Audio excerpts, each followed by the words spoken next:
Hi, I'm Eric with the U.S. Forest Service. I'm Jonathan with the National Park Service. And I'm Caitlin with the U.S. Fish and Wildlife Service. We're here to tell you about an exciting project that our three federal agencies are partnering on to promote the health and habitat of pollinators in Minnesota and Wisconsin. Pollinators are the animals and insects that pollinate over 3/4 of the world's flowering plants. These pollinators include birds, bats, bees, and butterflies, and many others. While pollinators are vital to our ecosystems and our economy, the population of many pollinator species are declining.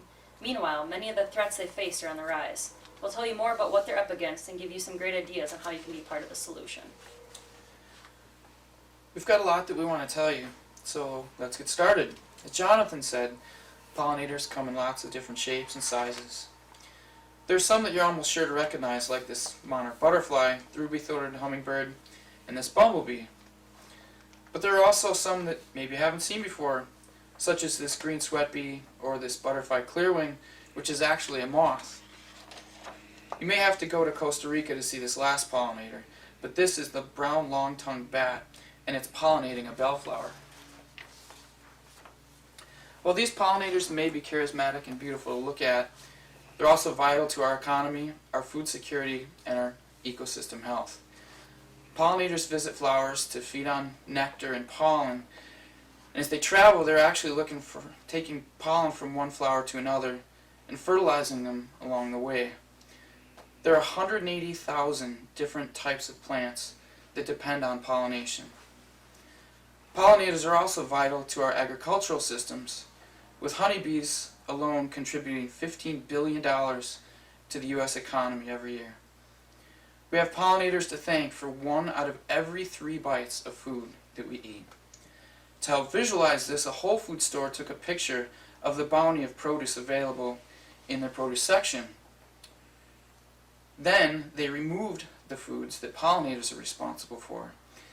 In that simple illustration, you can see what a far different world it would be in our grocery stores without our pollinators. Eric, you're right how different the world would be without pollinators. And unfortunately for pollinators, the world has already started to change. Managed honeybee colonies, the ones that Eric said contribute $15 billion to the U.S. economy, have decreased 50% since World War II. And since 2006, we've been hearing more and more about colony collapse disorder. And today, 30% of all beehives are lost annually, compared to just 15% 20 years ago. There are over 4,000 species of native bees in the United States, and declines have been observed in many of those populations as well. Another iconic species has been hit even harder. The monarch butterfly, once ubiquitous in the Midwest, has experienced a 90% decline in its population numbers in its overwintering grounds since the 1990s. While research is still being done to determine the cause of these declines, it's believed to be a combination of factors, including habitat loss, parasites and diseases, uses of insecticides and herbicides, and climate change. While the statistics can be staggering, the good news is that there are some very simple and effective ways that you can help that will benefit these pollinators on which we all depend. That's right, Jonathan. There are actions you can take right now in your community, at your school, your workplace, or in your own backyard that can support pollinators and their habitat. For example, plant wildflowers that are native to your area. Select flowers in a variety of colors, heights, shapes, and bloom times so you are providing habitat from spring through fall. These are just a few examples of plants that are native to our area and will provide nectar and pollen to hungry pollinators. Milkweed is typically easy to grow and also the sole food source of monarch larvae and caterpillars. Milkweed species can be found in both wet and dry soils. Consider planting common milkweed, butterfly milkweed, or swamp milkweed for more monarchs.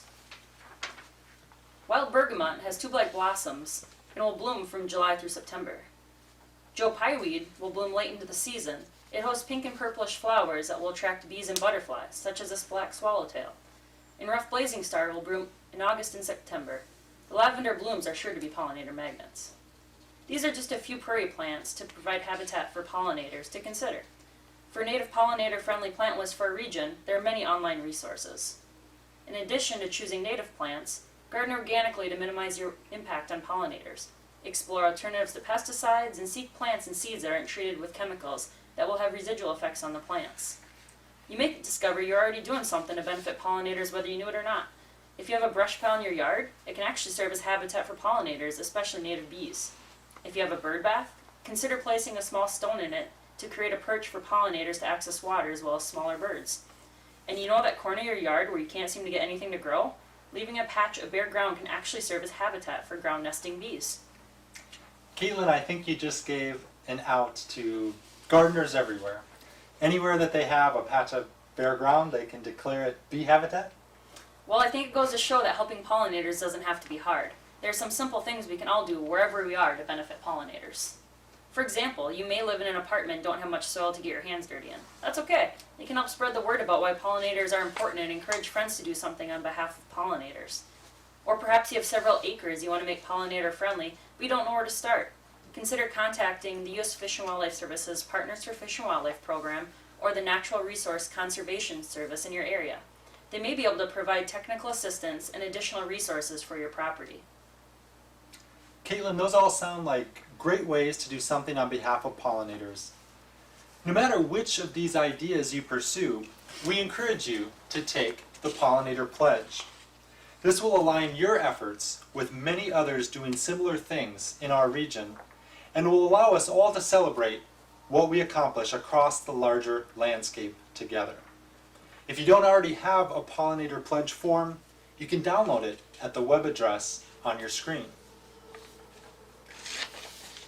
And for additional resources, access any of these websites where you'll find much more information about pollinators and links to other pollinator-friendly organizations. I don't know about you guys, but I'm ready to get outside and start planting. I think we're right behind you, Eric. Well, thank you for supporting us in our effort in this part of Minnesota and Wisconsin to promote pollinator habitat and health. We look forward to receiving your Pollinator Pledge.